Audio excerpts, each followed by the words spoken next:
Welcome to the 1984 NBA Draft.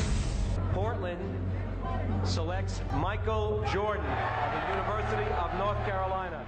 What if Michael Jordan got drafted by the Portland Trailblazers? During the 1984 NBA Draft, after the Houston Rockets selected Hakeem Olajuwon with the first overall pick, the Blazers passed up on Michael Jordan to take center Sam Bowie second overall. The consensus number one pick in the 1984 draft was clearly at the time Hakeem Olajuwon, so it's difficult to really say why the Rockets would pass up on Hakeem to take Mike, especially considering how great of a career Hakeem had with the Rockets anyway. But Portland, they had the number 2 overall pick. That easily could have been used on Jordan, but in their defense, the Blazers had just selected future Hall of Famer shooting guard Clyde Drexler the year before in the 1983 NBA draft. So the Trailblazers didn't really need another shooting guard on the team, and they did need a big man.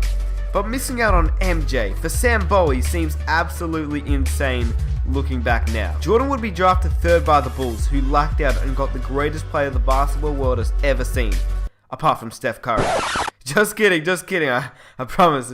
It's just a joke. I promise, okay? But what if Portland had drafted Jordan? That's probably a question that the Blazers fans everywhere have been asking for years. By the way, that draft, that was insane. Hakeem, Jordan, Charles Barkley, John Stockton, just to name a few. Anyway, in 1983, the year that Clyde Drexler got drafted, Michael Jordan was just a college player, playing for North Carolina. And during the 1982 NCAA Championship, a game against Georgetown led by Patrick Ewing, Jordan made a game-winning jump shot to win North Carolina the championship. Jordan later described this shot as the major turning point in his basketball career. The time, 18. Shot, Jordan, Michael Jordan. During 3 seasons at North Carolina, he averaged around 17 points per game and added 5 rebounds. This would be good enough to land him a top 3 pick in the 1984 NBA draft, and he would be selected by the Portland Trailblazers with their second overall pick. Early in Clyde Drexler's career in Portland, he spent a decent amount of time on the bench behind star Jim Paxson and Kiki Vandeweghe, who averaged 29 points per game. Jordan would have quickly asserted himself and gained a whole lot of minutes, but it would have taken a lot more effort than in Chicago. The Blazers had also managed to draft Jerome Kersey because they had the 46th pick in the second round that year as well. In the 1984 and 85 seasons, Drexler and Jordan would ride the bench, but the Trailblazers soon realized that these two were far too talented to be riding the bench. So Paxson and Vandeweghe were dealt with for front court players to help the scary Jordan-Drexler duo. At the time, Vandeweghe had a lot of trade value, so he got traded along with Paxson to the New Jersey Nets for 28-year-old Darryl Dawkins and a first-round pick for 1988. The pick was worth a lot, since the Nets weren't doing too well. Without Jordan, and with the scrub of Sam Bowie, the Bulls got the number 1 pick in the 1985 NBA draft. Originally, the number 1 pick went to the Knicks, and they selected Patrick Ewing. Well, Ewing still went to the Knicks, but this time at number 2, because the Bulls had Sam Bowie playing at center. At the time, the Bulls didn't know if he was going to be good or not, but they had faith in him, and so they selected a shooting guard named Chris Mullin. In 1985, the Blazers still managed to draft Terry Porter, as he was actually selected 24th overall in the 1985 draft class. In 1985, Larry Bird won the MVP award, but Magic and Kareem would steal the NBA championship away from him. The next year, Larry the Legend would redeem himself, not only by winning his back-to-back MVP, but taking the championship home as well this time. The 1986-87 was an interesting season for the Blazers. They would work with a lineup of Terry Porter, Michael Jordan, Clyde Drexler, Kenny Carr, and Darryl Dawkins. This season, Jordan would take over the league in only his 3rd season, averaging an astonishing 37 points per game. Clyde would average around 21, but Magic would take the MVP award and the ring home that season. Kenny Carr would retire for the Blazers that season, which would leave a void at power forward. Originally, the Trailblazers would select Sabonis with the 24th overall pick, but this time they would instead trade that pick away to the Detroit Pistons, who had the 27th overall pick. It was the 24th for the 27th plus a second round pick. This actually made a huge difference. The Pistons would take Sabonis, whilst the Blazers would take a gamble on a shy kid named Dennis Rodman. This changed the game. That means the bad boys never get Rodman, and the next year the Bulls get Pippen. Somehow the Pistons make a few trades and select Horace Grant in the 1987 NBA draft to still have a team of bad boys, with Isaiah Thomas, Bill Laimbeer, and Horace Grant. Whilst all this was going on, Jordan and Dominique would still have their amazing battles in the slam dunk competitions as well. Throughout the next few years of the NBA, the Bulls would be going steady with Pippen and Mullen, but they weren't a threat just yet. The Knicks had improved with Ewing, but they also weren't a playoff contender either. The bad boy Pistons though, they had made it to the NBA Finals 3 times in a row, winning 2 of 3 and winning back-to-back in 88 and 89. Most of it being skill, but some of it being off foul play. Just ask Jordan. Magic was playing the best basketball after Larry Bird, winning 3 MVPs over 4 years. MJ would still want to get him his first NBA MVP in 1988. The Blazers had improved a lot with MJ, quickly becoming the greatest player in the league, whilst Clyde Drexler was maintaining his steady play in the NBA. Although, they were now waiting for Rodman to fully develop. By 1990, the Trailblazers had won their first NBA championship, beating Detroit. With Jordan leading the way, the scary Jordan-Drexler duo would be in full effect. By this time, a lot had changed in the NBA. In terms of the Trailblazers team, they had kept Jordan, Drexler, and Rodman, but they had lost Terry Porter to free agency, since they wanted to pay the big three. They had lost Darryl Dawkins to retirement, but they still had Kevin Duckworth. It did take Rodman a while to develop, but by 1991, Rodman was the best rebounder in the league, averaging an astonishing 18.7, almost 19 rebounds that season. In 1991, the Blazers went back to back. In fact, in 1992, they would three-peat, beating Cleveland in 91 and New York in 92. In other news, Pippen and Mullen were becoming a deadly force in the East. Patrick Ewing and his Knicks had already challenged Jordan for a ring. The Pistons were starting to fall off their winning ways, and Larry Bird was starting to decline. Sadly, Magic Johnson was surprised the league discovering that he had tested positive for HIV.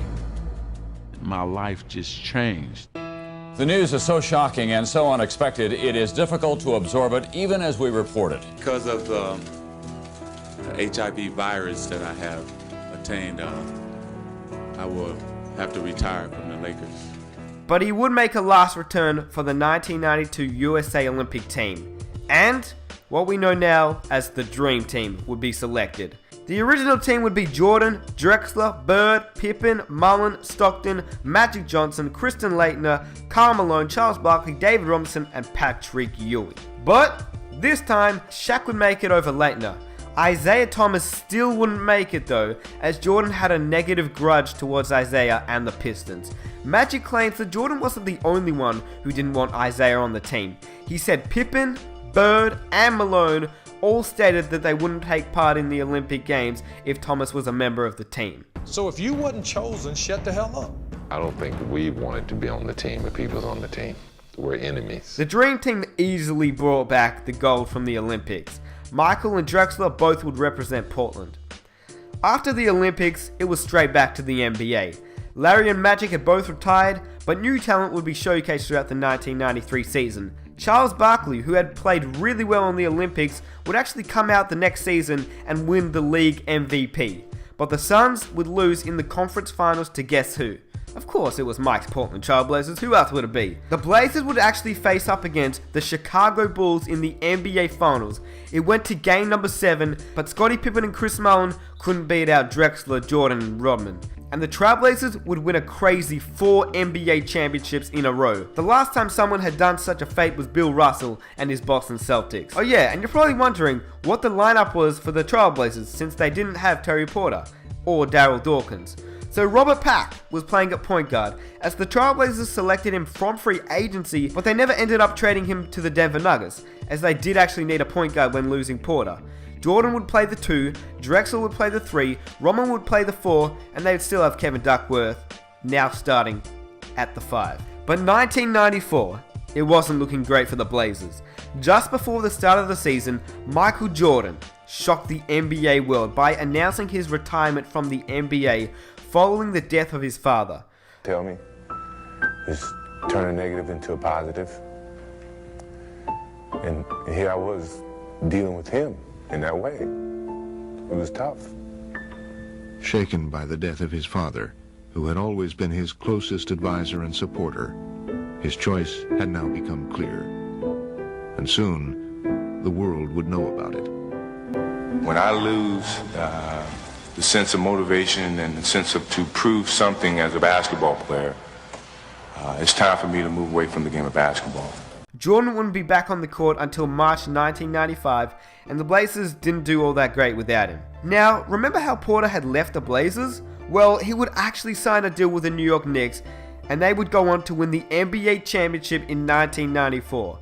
That meant Patrick Ewing was an NBA champion. Now we skip to the 95 season, and Jordan finally returns, quoting, "I'm back." He would return to help a mid-playoff Trailblazers team with Clyde and Rodman, but they would actually end up losing to a Supersonics team led by Sean Kemp and Gary Payton.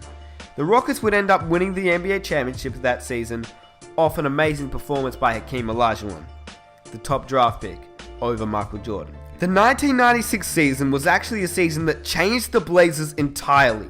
Originally in real life, Clyde Drexler would join the Houston Rockets and try to compete for an NBA championship. But now, he was a 4-time NBA champion, so he would actually stay with the Portland Trailblazers as he knew that Jordan had returned for good and Rodman was playing as hard as ever. So the Blazers would win the championship in 1996, 97 and 98, with the Blazers beating out the Chicago Bulls twice and then the Indiana Pacers once. It seemed as if the Bulls were becoming the real-life Utah Jazz, as Pippen and Mullin could never beat out MJ and Clyde, just like the Jazz could never beat out Jordan and Pippen. During that time, Jordan would face Kobe multiple times, and they would have epic battles, as Kobe was a ruthless young and upcoming superstar. After the 1998 season, the Blazers would struggle, as the entire team would split up. As soon as Clyde realized that Jordan was retiring for the second time, they both decided to retire on the highest point, and that was an NBA championship. Pac went to the Nets, and Rodman had been traded to the Lakers, who were now on the rise with Kobe and Shaq. After many questions about Jordan, and if he could still play the game at age 38, he would respond, and actually sign to the Washington Wizards in 2001. The only change was that Jordan never tore his knee cartilage, and actually played until 2004. This meant that Jordan and LeBron would face off for the first time, and it would be a match to witness, and a match that both LeBron and Jordan would remember forever. Ultimately, the Blazers would win 7 NBA championships with Jordan, as well as MJ still gaining 5 NBA MVPs. Drexler would be an NBA champion along with Patrick Ewing. The Bulls would become the Jazz, as they could never overthrow the Trailblazers. Pippen and Mullin would become a deadly 1-2 punch that would be just short of an NBA championship, just like Karl Malone and John Stockton. And so the Bulls and the Trailblazers would also have some epic battles. Patrick Ewing was an NBA champion, but unfortunately Barkley, Stockton and Malone still weren't. So in 1984, the Trailblazers missed out on the greatest player of all time, and I'm sure that they still feel the pain to this day.